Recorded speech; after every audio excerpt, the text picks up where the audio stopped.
Ternyata rizki itu bukan dicari, Bapak Ibu. Rizki itu cukup disadari, bukan dicari.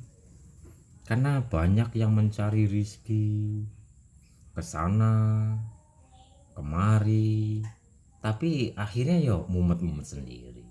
Karena sebenarnya rizki itu bukan dicari, tapi disadari. Nah, apa yang harus kita sadari?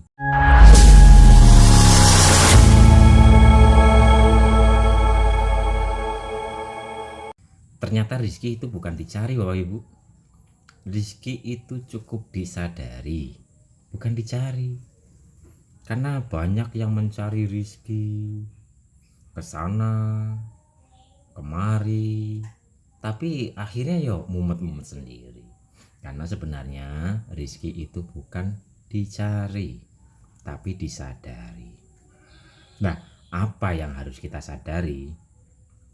Yang harus kita sadari itu ada di surat, ini di Quran nih, ada di Az-Zariyat ayat 22. Ini rizki pusatnya ada di sini.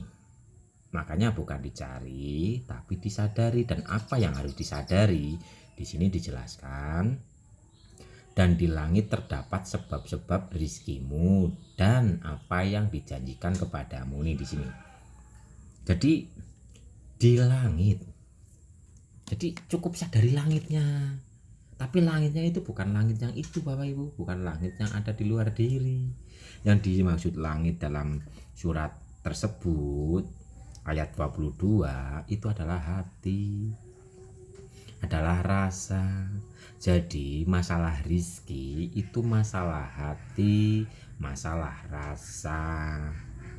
Coba sadari rasa Bapak Ibu sendiri. Perhatikan hati Bapak Ibu, sadari. Coba perhatikan, apakah dalam hati kita, dalam rasa kita masih ada kebingungan, kecemasan, kekhawatiran, kemarahan, kesedihan, dan sebagainya. Jika langit kita banyak yang tadi kesedihan, kemarahan, kekhawatiran, kebingungan, dan sebagainya, ini saya umpamakan adalah mendung.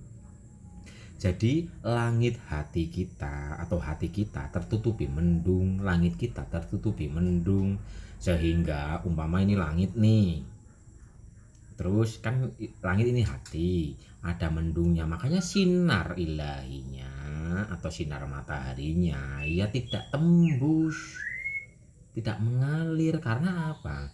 Karena tertutupi oleh mendung-mendung atau rasa-rasa yang negatif dalam diri kita. Jadi urusan hati, urusan rezeki, keberlimpahan itu urusan hati, urusan rasa. Singkirkan mendung-mendung itu, dan menyingkirkan mendung-mendung itu juga di Al-Quran ada nih, surat Nuh. Ntar dulu, di surat Nuh nih, di surat Nuh ayat nih, ayat 10, 11, dan 12. Di sini di surat Nuh ayat 10 dijelaskan, maka aku berkata kepada mereka, mohonlah ampunan kepada Tuhanmu, sungguh Dia Maha Pengampun. Di saat kita terus memohon ampun secara istiqomah dan penuh penghayatan, niscaya ayat 11-nya, niscaya Dia akan menurunkan hujan yang lebat dari langit kepadamu.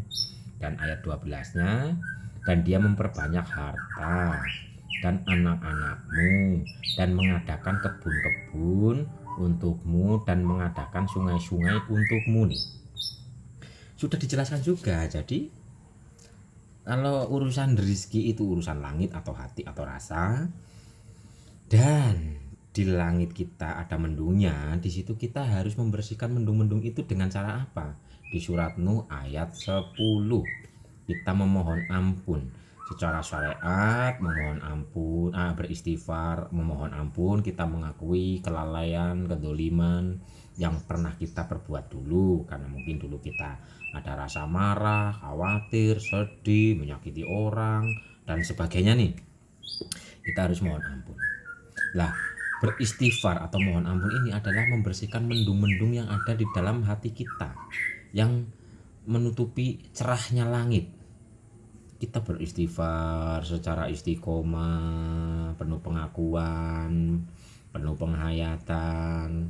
Nanti mendung-mendungnya itu akan hilang. Di saat langit batin kita mendungnya sudah hilang, kan otomatis cerah. Kalau langitnya sudah cerah, sinar ilahi itu turun. Makanya di ayat 12-nya, 11-nya, niscaya dia akan menurunkan hujan yang lebat dari langit kepadamu.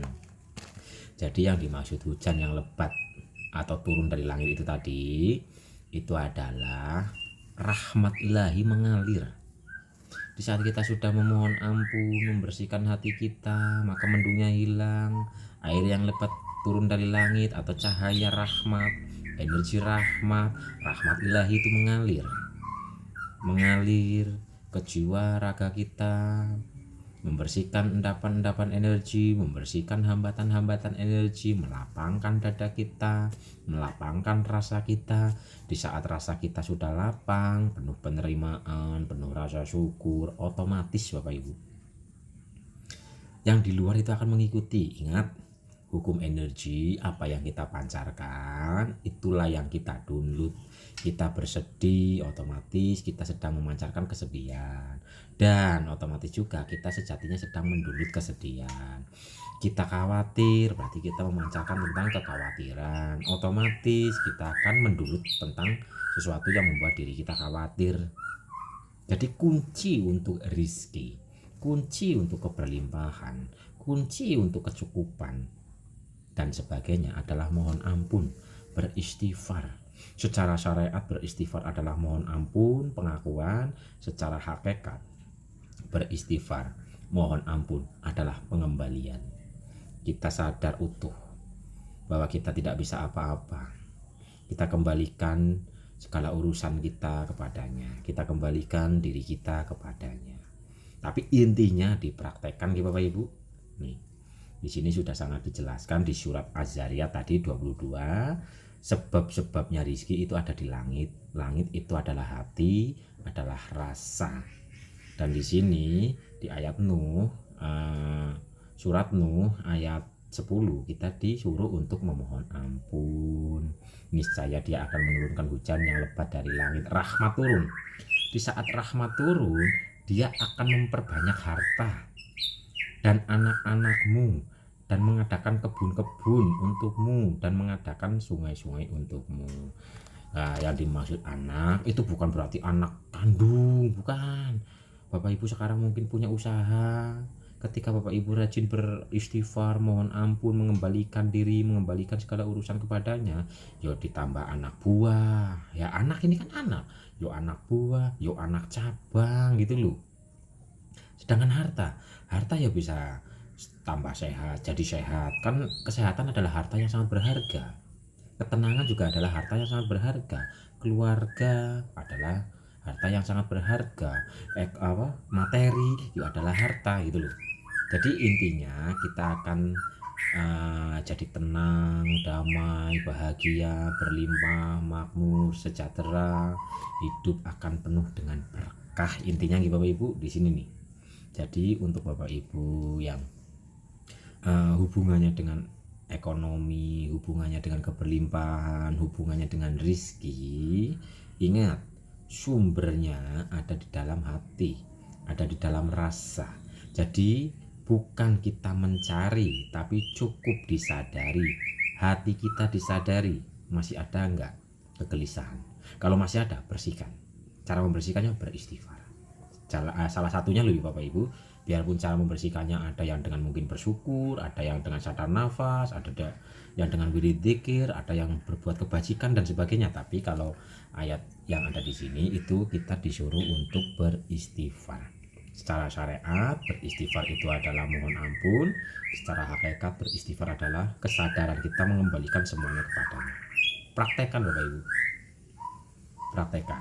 praktekkan secara rutin, istiqomah, penuh dengan kesadaran, pengakuan, penghayatan. Nanti langit kita akan cerah.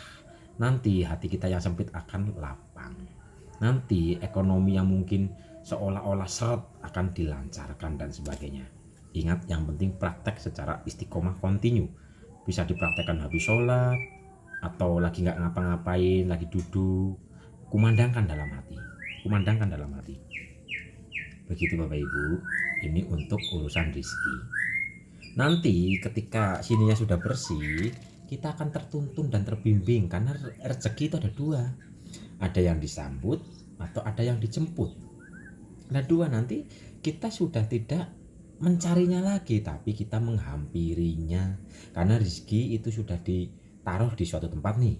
Asal kita terus membersihkan hati kita, maka kita akan ada dorongan, tuntunan agar kita mendatangi suatu tempat itu. Mungkin kita nanti akan datang kemana nih, karena ada gerakan dari dalam, sehingga di sana mendapatkan pekerjaan, ya, sehingga di sana nanti akan bekerja. Ya itu termasuk sedang menjemput rezeki. Jadi rezeki ada dua, ada dijemput atau disambut, ada tajrid atau ada asbab. Tapi kuncinya ada di hati, kuncinya ada di rasa ya Bapak Ibu. Untuk membersihkannya beristighfarlah, kumandangkan hati kita, astagfirullahaladzim, astagfirullahaladzim, tapi dihayati. Itu kuncinya ada di hati atau langit atau rasa.